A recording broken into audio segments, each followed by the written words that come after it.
Voilà, sans plus tarder, nous allons lire deux textes ce matin dans le livre de la Genèse, au chapitre 11. Ce sont des passages que vous connaissez bien et dont on va faire peut-être l'objet d'un commentaire, peut-être rafraîchissant, je l'espère, en tout cas, à la gloire de Dieu. Chapitre 11 du livre de la Genèse, à partir du verset 27, quelques versets simplement. Voici la postérité de Térakh, ou Téra selon les traductions. Térakh engendra Abraham, Natchor et Haran. Haran engendra Lot, et Haran mourut en présence de Térakh, son père, au pays de sa naissance, à Ur, en Chaldée. Abraham et Natchor prirent des femmes. Le nom de la femme d'Abraham était Sarai, et le nom de la femme de Natchor était Milka, fille d'Haran, père de Milka et père de Jisca. Sarai était stérile, elle n'avait point d'enfant.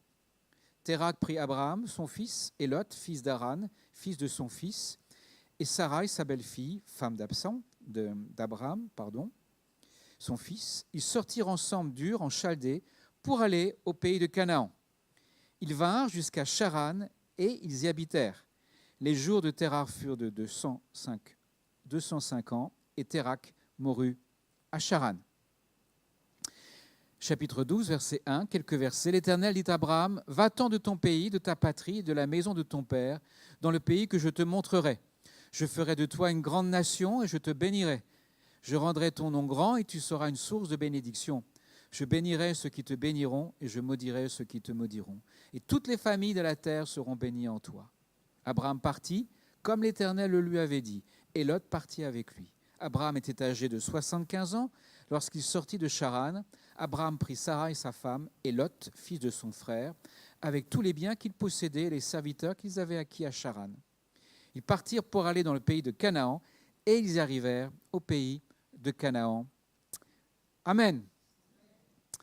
Voilà un homme qui, à l'âge de 75 ans, aurait pu facilement pouvoir dire à sa famille et à ceux de sa communauté, « À mon âge, on s'enracine, on ne s'envole pas. » À 75 ans, mes amis, il faut dire les choses comme elles sont, on est quand même plus proche de l'EHPAD que de la crèche. Et pourtant, Abraham, comme vous, notre sœur, vous n'avez pas du tout la même mentalité. Celle de la passivité, celle de la stérilité, de se dire place aux jeunes. Abraham, à 75 ans, nous dit-on, va prendre la décision de partir. Alors, curieusement, finalement, dans l'enseignement que l'on peut recevoir de nos pasteurs respectifs, de nos lectures, on s'était toujours imaginé que l'Éternel avait interpellé Abraham alors qu'il était à Ur en disant « Tu vas partir en Canaan ».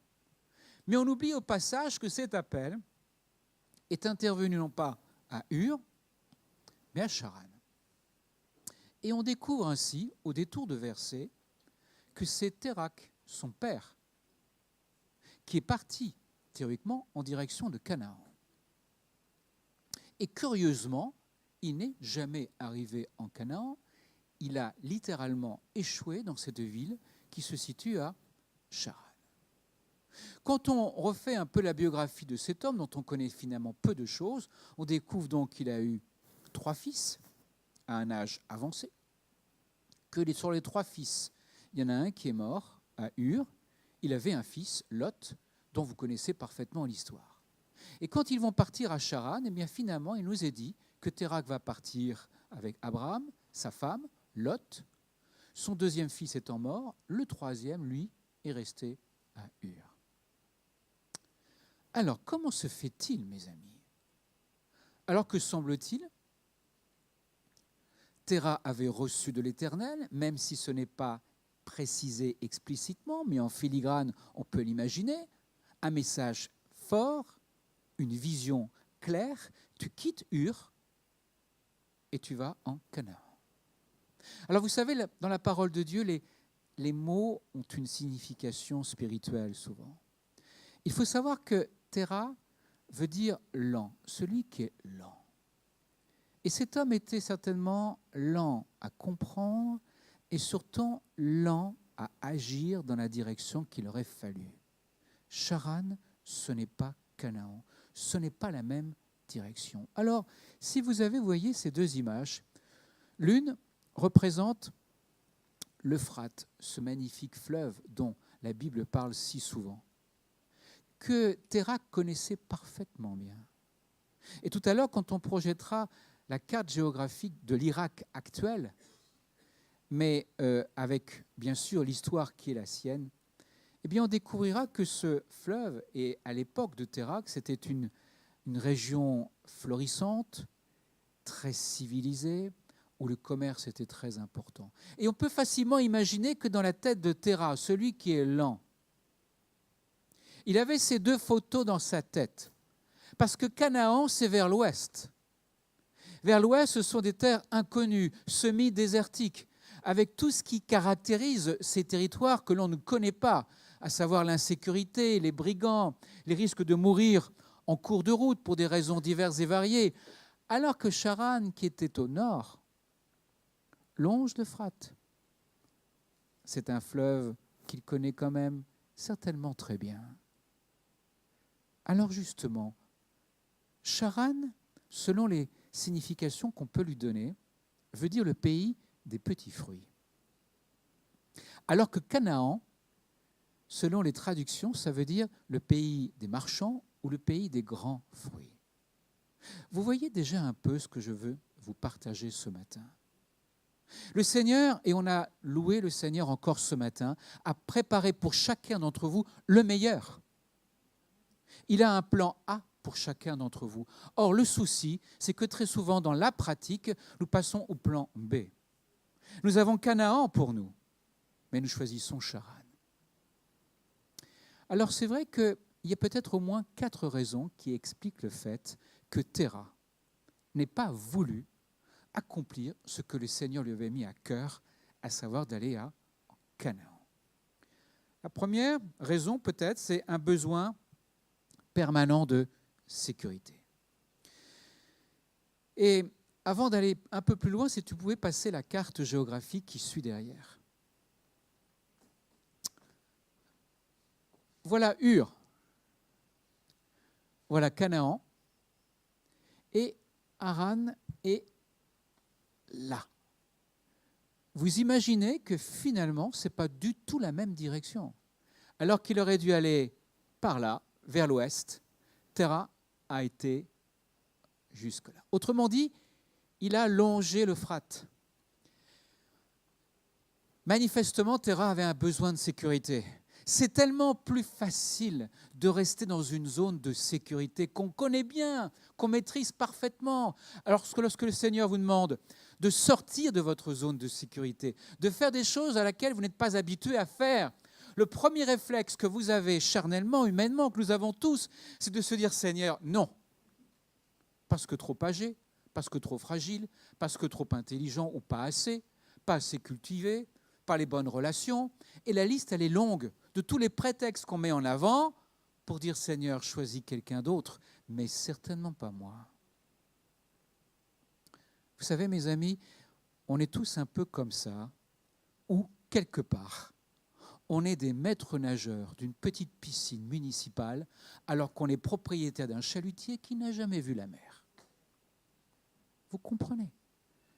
On se contente de barboter dans une petite piscine municipale alors que le Seigneur nous a promis l'océan. Mais la piscine municipale, on en connaît le fond. Les risques de noyade sont limités, alors que l'océan, c'est profond. La deuxième raison, c'est un équipement spirituel inapproprié. On ne connaît pas trop cet homme, mais manifestement, si l'Éternel est dans cette affaire, et c'est le cas, il a dû entendre à un moment donné l'Éternel lui dire « va en Canaan ». Donc il avait une certaine compréhension de Dieu à sa façon. Mais peut-être que sa compréhension était restée un peu religieuse, légaliste, approximative. Et face à ça, lorsque le Seigneur nous invite à aller jusqu'aux extrémités de la terre, il cherche des hommes et des femmes, des disciples de Jésus-Christ, qui ont été habitués à être dans ce cœur à cœur avec le Père, qui ont échappé à ce légalisme, parce qu'il ne suffit pas simplement de lire la Bible tous les jours, ou simplement d'aller à l'église, comme on dit le dimanche matin. Encore faut-il que dans notre quotidien de vie, on se nourrisse de la présence de Dieu pour apprendre qui il est, pour comprendre ce qu'il veut pour toi et pour agir en conséquence. La troisième raison qui pourrait expliquer le fait que Terah ait échoué, c'est qu'il a manqué de persévérance. Alors bien sûr, il pouvait difficilement connaître le nombre de kilomètres entre Ur et Canaan, mais j'ai fait ce petit exercice. Il y a à peu près 1500 kilomètres entre Ur et Canaan. À dos de chameau, ça représente à peu près 3 mois. Pour lui, c'était le bout du monde. Et peut-être qu'au départ, quand il est sorti de Ur, il a été véritablement vers l'ouest. On n'en sait rien, mais on peut l'imaginer. Et à un moment donné, à l'approche des déserts, à la vision peut-être plus ou moins lointaine de brigands ou d'hommes ou de femmes à l'aspect un peu suspect, il s'est dit, je vais rebrousser chemin et je vais rester sur ce fleuve que je connais si bien et le remonter jusqu'à sa source, Charan, la ville des petits fruits. Et la quatrième raison, c'est la négligence dans l'accomplissement de la vision. Oui, Terah est lent pour accomplir la vision de Dieu. En revanche, on peut dire qu'il est très rapide pour comprendre toutes les opportunités de business qu'il pouvait y avoir à longer toujours l'Euphrate, qui était un fleuve, je l'ai dit, particulièrement à l'époque, fréquenté par le commerce. Cet homme a privilégié le business sur la vision souhaitée. Mais souvenez-vous de Lot, qui, face à Sodome et Gomorrhe, a commencé à faire un petit calcul dans sa tête. C'est bon pour les affaires des villes comme ça. C'est prospère. Je vais m'y installer. Et la suite de l'histoire, vous la connaissez. Alors oui, on peut dire que Terah a réussi économiquement, sûrement. Mais il a lamentablement échoué sur le plan spirituel parce qu'il n'est pas à la place où Dieu souhaitait qu'il soit. Alors oui, il est quand même parti de Ur, il a quand même fait une démarche. Il n'est pas resté dans son sofa ou dans son fauteuil Ikea pour se dire « voilà, je vais avoir une retraite bien méritée ». Il s'est quand même levé, mais n'a pas été dans la direction souhaitée. Là où il aurait dû produire de grands fruits, dans tous les sens du terme, en Canaan, il s'est contenté, lui, de Charan, cette ville des petits fruits. Il y a William Carey, un missionnaire bien connu, qui a écrit un jour la phrase suivante qui m'a beaucoup marqué. « Je n'ai pas peur d'échouer », voilà ce qu'il écrit. « Je n'ai pas peur d'échouer, j'ai peur de réussir dans des domaines sans importance. » Vous comprenez ? Je n'ai pas peur d'échouer, j'ai peur de réussir dans des domaines sans importance. Si pour vous, le sens même de l'existence est de réussir sur le plan professionnel, alors vous n'avez pas forcément bien compris ce que l'Éternel attendait de vous dans notre quotidien de vie. Alors face à ça, Terah ayant échoué, on nous dit qu'il va mourir à Charan, et j'allais dire un peu dans tous les sens du terme. Est-ce que la vision est finie? Est-ce qu'elle est morte? Non. Terah le père a échoué, alors l'Éternel persévère et interpelle son fils Abraham. Sachez mes amis que si vous n'accomplissez pas la vision que Dieu vous a donnée, pour les raisons qui sont les vôtres, Dieu trouvera toujours quelqu'un d'autre pour te remplacer. Mais c'est triste. C'est triste parce qu'il avait prévu un projet de paix et non de malheur pour toi. Un projet pour aller en Canaan, entre guillemets. Tu as choisi autre chose. C'est dommage. Et ça va avoir des incidents sur ton couple, sur ta famille, sur ton environnement, familial ou professionnel. Eh bien, je vais choisir quelqu'un d'autre. Et d'ailleurs, on note que Terah est mort à Charan et qu'Abraham n'a pas attendu la mort de son père pour partir. Vous savez, à cette époque, la tradition patriarcale voulait qu'un fils n'abandonne pas son père. D'autant plus qu'en fait, sur les 3 fils, un était mort et l'autre restait à Ur. Il ne restait plus qu'Abraham. Vous vous souvenez de l'interpellation de Jésus par rapport à une personne qui dit « Mais je veux bien te suivre, mais laisse-moi d'abord enterrer mon père. » Ça veut dire à l'époque, mon père n'est pas mort, mais attends que mon père meure un jour, dans 5 ans, dans 10 ans, dans 20 ans, et ensuite je te suivrai. Vous connaissez la réponse de Jésus. Eh bien, Abraham, contrairement à la tradition, a dit maintenant c'est fini. J'ai entendu parler de Canaan. Nous devions partir de Ur pour aller dans cette direction, papa. Et tu n'as même pas été jusqu'au bout de ta vision, papa. Et tu vas mourir à Charan, papa. Alors moi, je ne m'appelle pas papa. Cette vision, elle est mienne désormais. L'Éternel m'a appelé. Et ce que tu n'as pas été capable de faire, moi je vais le faire. Je vais partir. Alors mes amis, répondre à l'appel de Dieu implique des sacrifices. Il faut d'abord partir de Ur. Alors sur les traductions, Ur veut dire lumière. C'était une ville de lumière. Ne dit-on pas que Paris est la ville de la lumière aussi, n'est-ce pas ? Je ne vous invite pas forcément à tous quitter Paris pour aller à eux. La Canaan, où on produit bien des fruits. Mais quand même, ça nous interpelle sur le plan spirituel. Où en es-tu ? Est-ce que tu es resté toujours à Ur, dans le confort qui est le tien ? Ou est-ce que tu es prêt à partir, à faire le sacrifice de t'arracher à la sécurité qui est la tienne ? Ou tu es parti, tu as accompli peut-être une partie de la vision, presque. Mais mes amis, le problème, c'est le presque. Quand vous avez un jeune de 18 ans qui, après le résultat du baccalauréat, interpelle papa en disant « Papa, papa, j'ai presque le bac », ça veut dire qu'il n'a pas le bac. Le presque n'est pas ce que Dieu veut pour notre vie. Soit tu accomplis ce que Dieu te demande de faire, soit tu restes chez toi. Mais Charan reste dans cet entre-deux. Vous voyez ? Je me suis avancé, j'ai fait un premier pas, j'ai été vert, mais je n'ai pas été jusqu'au bout. Mes amis, c'est catastrophique. On est aux Jeux Olympiques, c'est la course reine, les 100 mètres en athlétisme. Tous sont sur le départ, tous partent au bruit du pistolet, et à 50 mètres de l'arrivée, il y en a un qui s'arrête. C'est bon. Ça ira pour moi pour aujourd'hui, je n'irai pas plus loin. 50 mètres de plus, c'est 50 mètres de trop. Vous imaginez la réaction des uns et des autres ? Mais qu'est-ce qu'il fait à s'arrêter ? Il n'y avait plus que 50 mètres, il est à mi-distance, mais c'est rien.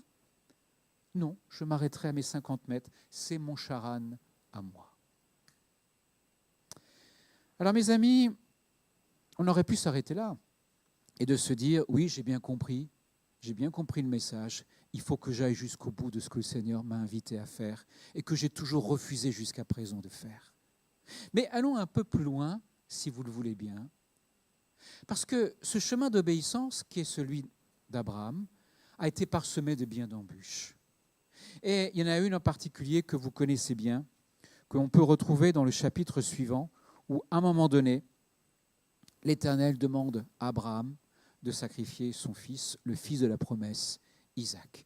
Je vais vous lire très brièvement le texte. Après ces choses, Dieu mit Abraham à l'épreuve et lui dit, « Abraham » il répondit, « Me voici, prends ton fils, ton unique, celui que tu aimes, Isaac, va-t'en au pays de Morija et là offre-le en holocauste sur l'une des montagnes que je te dirai. » Et la suite de l'histoire, vous la connaissez, à partir de verset 9.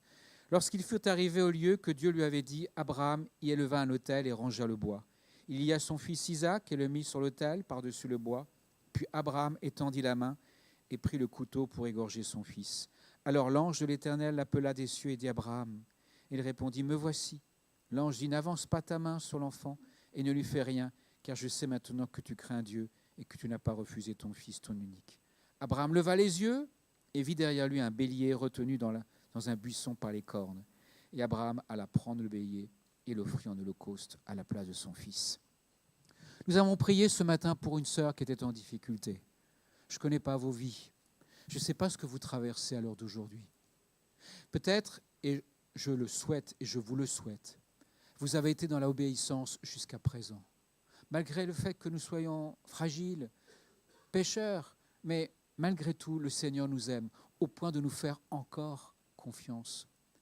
Et dans ce chemin d'obéissance qui est le tien, qui est le vôtre, vous avez peut-être des montagnes de difficultés. Le fond d'écran, ici, ce sont des montagnes. C'est une illustration parfaite de ce que je souhaitais vous partager ce matin. Alors oui, peut-être que tu es venu avec tes montagnes. Tu dis au Seigneur, toi, je suis obéissant. J'ai été jusqu'en Canaan, hein, et tu m'as dit que je produirais de grands fruits. Pour l'instant, il n'y a pas grand-chose, si ce n'est des montagnes à gravir, une terre à retourner qui est pleine de cailloux et de vieilles souches, jusqu'à ce qu'à un moment donné, le Seigneur vous éprouve encore un peu plus. Et peut-être qu'à vos yeux, un peu trop. Eh bien, ces messages que je dois vous donner ce matin, c'est de pouvoir vous dire que la solution marche au pas et à l'ombre de ton problème. Au fur et à mesure que Abraham monta cette montagne, accompagné de son fils Isaac, qu'il était censé sacrifier sur l'ordre de l'Éternel, eh bien, sachez que sur l'autre versant de la montagne grimpait le bélier. Autrement dit, la solution de Dieu à ton problème qui est insoluble peut-être ce matin, il est là, dans l'ombre. Tu ne la vois pas, cette solution. Mais elle monte sur le versant opposé à la montagne de ta difficulté, avec l'espérance et la foi de croire que quand tu arriveras au sommet des difficultés, de la souffrance qui sera la tienne, le bélier t'aura déjà précédé. Autrement dit, la solution de Dieu. Et la solution de Dieu, mes amis, elle a plusieurs caractéristiques. D'abord, elle vient de lui. Même si parfois le Seigneur nous utilise, comme il a demandé à Noé pour construire une arche, ou à Joseph de faire en sorte à ce que les silos soient pleins de grains pour éviter la famine, mais il arrive où Dieu intervient de façon totalement miraculeuse, totalement inopinée, sans le secours de personne. La deuxième caractéristique, c'est que la solution est à rechercher dans les lieux célestes. Vous avez lu ce verset, Abraham leva les yeux et vit le bélier. Mes amis, tes problèmes sont peut-être tellement lourds que ta tête penche vers la terre, qui n'a jamais été une solution pour toi. Si ce matin tu pouvais relever la tête et de pouvoir dire comme David en son temps dans le psaume 121, et ça fait l'objet d'un vieux chant qu'on connaît peut-être, « Je lève les yeux vers la montagne, d'où me viendra le secours me vient de l'Éternel. » Amen. Et mes amis, cette solution qui vient de l'Éternel, ce bélier que vous n'attendiez plus, la solution de Dieu est toujours une solution miraculeuse. Sachez qu'à cette altitude-là, les béliers ne montent jamais. Ce n'est pas leur nature à monter aussi haut. Mais Dieu est capable de changer les lois de la nature pour permettre à Abraham de pouvoir trouver la solution à son problème insoluble. Eh bien, mes amis, s'il fallait bouleverser la terre, tout à l'heure, on a prié pour que son employeur puisse changer d'avis, semble-t-il, même si je ne connais pas complètement cette affaire. Eh bien, mes amis, qu'il en soit ainsi, même si pour vous, c'est impossible, tu ne connais pas mon patron, il est inflexible, il est inhumain. Il m'a dit ça, et il le fera. Il ne changera jamais d'avis. Ça, c'est ton problème, cette montagne de problèmes insolubles. Mais qui te dit que derrière le versant de ce problème que constitue ton patron, ou un couple en difficulté, ou des enfants en déshérence, ou un problème de santé, il ne s'y cache pas déjà la solution de Dieu pour ta vie, ce fameux bélier. Mes amis, je voudrais vous raconter très brièvement mon bélier à moi. Avec mon épouse, quand nous nous sommes mariés, il y a 35 ans de ça, eh bien, nous avions souhaité, évidemment, vous l'imaginez, qu'on puisse avoir des enfants. On a prié pour les enfants. Et puis, les semaines passent, les mois passent, les années passent. Pas d'enfants. On fait l'objet d'examens médicaux pour mon épouse d'un côté et moi du mien. Et là, on me dit, écoutez, monsieur Philippiac, j'ai une triste nouvelle vous concernant. Vous ne pourrez pas avoir d'enfants. Vous êtes stérile. Et pour moi, ça a été un peu le ciel qui m'est tombé sur la tête. Alors, on a prié avec mon épouse. On a prié pendant des années. On s'est dit, Seigneur, tu rends fertile ce qui est stérile. Ma montagne à moi, c'est ma stérilité. C'est ma montagne de difficultés. Et plus les années passaient, plus je grimpais sur cette montagne en me décourageant parfois, il faut bien le reconnaître, que cet enfant que nous rêvions d'avoir ne venait toujours pas. Sans savoir que sur l'autre versant de ma montagne, il y avait un bélier qui montait. Mais je ne le savais pas encore. Et Dieu, dans sa bonté, et avec Dieu, rien n'est impossible. Nous avons reçu un jour un courrier qui venait du fin fond du Congo-Kinshasa, dénommé M. Ngoy Kalanda Tunda. Bon, il nous écrit, alors que finalement nous avions fait des fives, que les difficultés qui s'y rattachaient étaient nombreuses, que j'avais fait l'objet d'une opération précédente dans une clinique à Paris, technique qui n'était pas très au point à l'époque. Bref, je ne rentre pas dans les détails. Nous sommes le 10 janvier 2000 et il nous écrit la chose suivante. Depuis un certain temps, ma famille et toute l'Église, nous sommes restés dans la prière pour demander à Dieu de vous donner un enfant. Un jour, Dieu nous a révélé qu'il va vous visiter et que cette année même, 2000, sera une année de joie pour vous et vous aurez un enfant. Oh, voilà mon bélier. Alors les mois se succèdent, de janvier, février, mars, avril, mai, juin, mon épouse pas enceinte, juillet, août, septembre, octobre, novembre, décembre, 31 décembre, pas d'enfant. Alors je dis, Seigneur, il était sincère, mais sincèrement dans l'erreur. On n'a pas d'enfant. Qu'est-ce qu'on fait, nous? Le bélier, il est redescendu de la montagne? Il n'a pas persévéré jusqu'au sommet? Seigneur, c'est quoi? Tu nous encourages au travers d'un pasteur qu'on ne connaît même pas? Parce qu'il faut vous dire que la première fois qu'il nous a écrit, on est sur la liste rouge, à l'époque où il y avait des listes rouges. Et il nous dit, voilà, le Seigneur m'a parlé, il m'a donné votre adresse. Alors, avec la spiritualité qui est la mienne, je dis à ma femme, tiens, encore un escroc. Un Congolais qui va vouloir nous vendre une machine à laver. On laisse tomber. Puis, je suis un peu repris dans mon cœur. Je lui ai écrit un courrier qu'il reçoit 3 mois après. La poste congolaise fait ce qu'elle peut. Et je lui ai dit, écoutez, j'aimerais bien savoir comment vous avez récupéré mon adresse. Je ne connais personne en Afrique. Je suis sur la liste rouge, il y a un problème. Et il me renvoie un courrier en me disant, mais c'est le Saint-Esprit. Bon. Et puis, les temps passent jusqu'à ce fameux courrier. Donc, entre-temps, on avait tissé des liens de confiance. On s'est dit, quand même.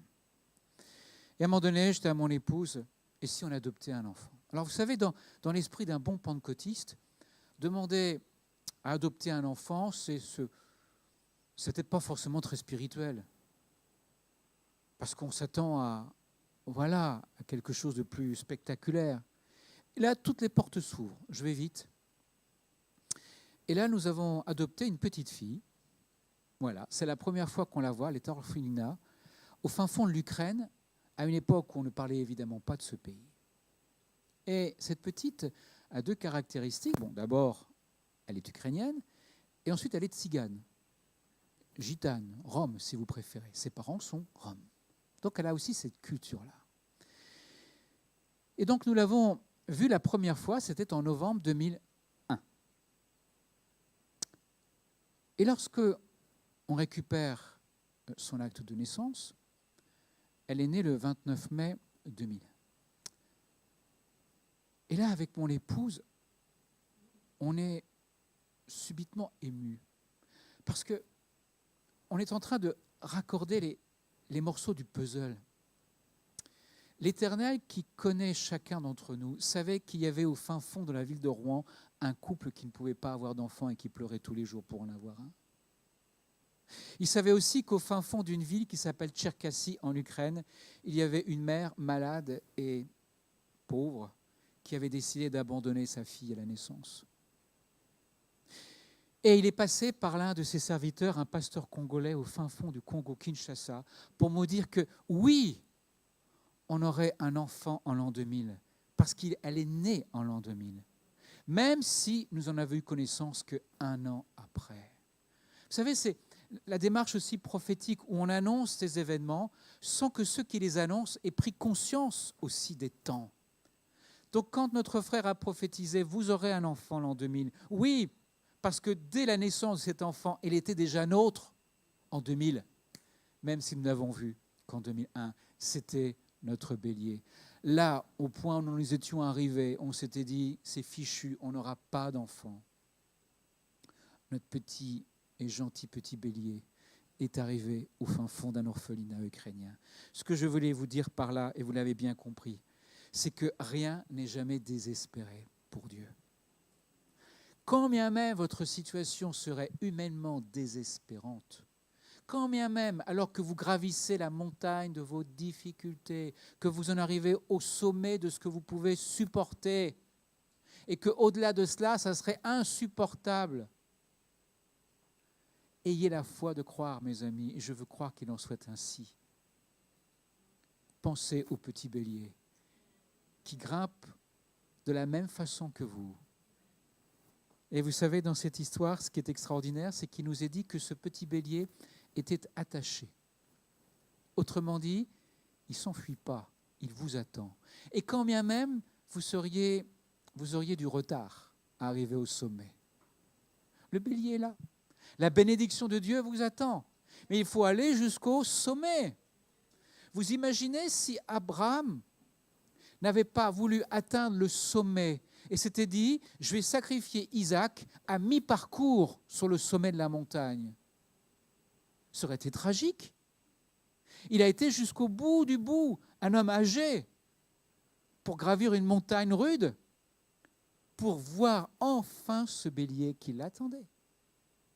Eh bien, mes amis, ne vous découragez pas, ne vous désespérez pas, parce que ce que le Seigneur a promis, ce qu'il a réalisé pour ma vie, ce qu'il veut réaliser pour la tienne, eh bien, c'est quelque chose de bon en soi, même si pour l'instant, c'est peut-être dur à supporter. Je voudrais terminer en vous disant 2 dernières choses.